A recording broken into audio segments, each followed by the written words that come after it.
English, and particularly this time, I want us to focus on writing. Writing. In any language, particularly in English language, if you are going to be involved in use of such language, you must be able to write and write meaningfully. Write meaningfully so that people who are reading can get your points. So that people who are reading can get your points. Particularly in previous edition, I was talking about outlining our points, outlining your points when you want to write in English.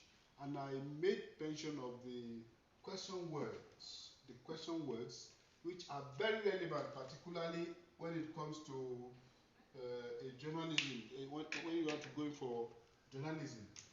So we call it 5Ws and H. 5Ws and H. At the point you are going to write, please, it's just like when you are going to answer some questions in English, you must have these question words at the back of your mind. What are you writing about? What should your whole text, the composition, the essay that you are going to write, what is it containing? Each of the paragraphs must run concurrently, one after the other. Who is it about? Where is the incident that you are, where is it happening? Or when did it happen? Why did it happen? How?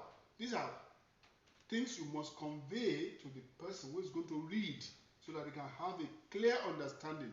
There is no essence of reading, there is no point in reading if one cannot get a meaningful understanding of what you are trying to say in words for somebody to read. So there must be what is called outlining of your points. Outlining of your points.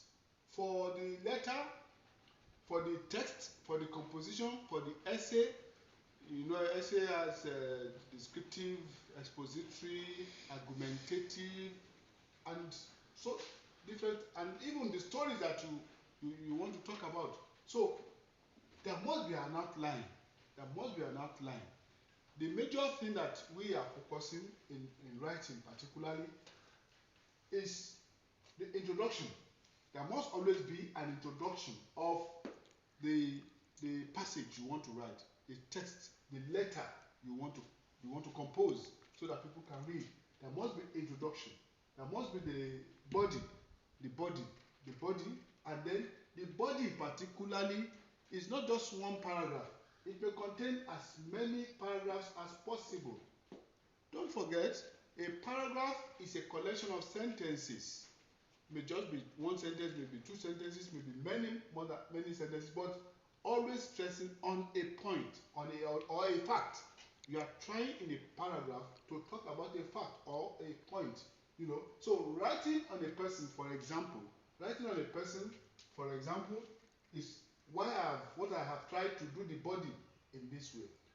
Like I was saying, when you are writing, you have the introduction, either a letter, other composition, either essay or whatever. There must be introduction, there must be the body, and then there must be the conclusion. Even when people are writing books, story books and things like that. So you normally focus on what is the introduction, what are you going to give an introduction, who will read it, when, where do you expect them to read it, and the body must contain the paragraphs which will explain what is in the introduction, which is explaining what is in the introduction of what you are, the first paragraph that they're going to put in, what is in the body, what is in the introduction. You explain it under the body, and then you conclude on the same thing so that everything flow concurrently, one after the other. So like the example I was talking about, when you are writing about a person, there is no point when you are writing about a person and you want to make the first paragraph to start from the leg. I'm not saying it's wrong, but at the level of school certificates, higher school certificates, I don't see anybody who wants to write and then starting with the lower part of that particular person. Though it can be done by people who are very advanced in writing, but then at this level, when we're talking about students who want to take examinations, I advise, like when you want to write about a person, please start from the head of the person. Start from the head of the person, because that is what easily people will see so clearly. They want to see how you describe the head. Then you now want to follow from head and maybe to the chest, describing the hands, the hands also. You want to go to the chest to talk about that, and then you go to the stomach, and then that's the middle part of the body, and then go to the lower parts to describing the person. Like example, when you want to write about a particular environment, like a school, you want to talk about the gate of the school. When you approach the gate from outside, how, by the time you get to the gate, what do you find on the corridor of the school, in the school environment, before you now go to talk about what you see as you go along on the road into the school. You cannot describe the end of the school while you say you are describing that particular school or environment without talking about the approach, the entry into that particular place. So what am I saying here is, when you want to write, there must be what is called the outline, and the outline must be according to points. You must flow from head to toe. What you want people to understand from the beginning to the end. Like as I said, when you're writing about the person, who is the person? What is it about the person? Where is he located?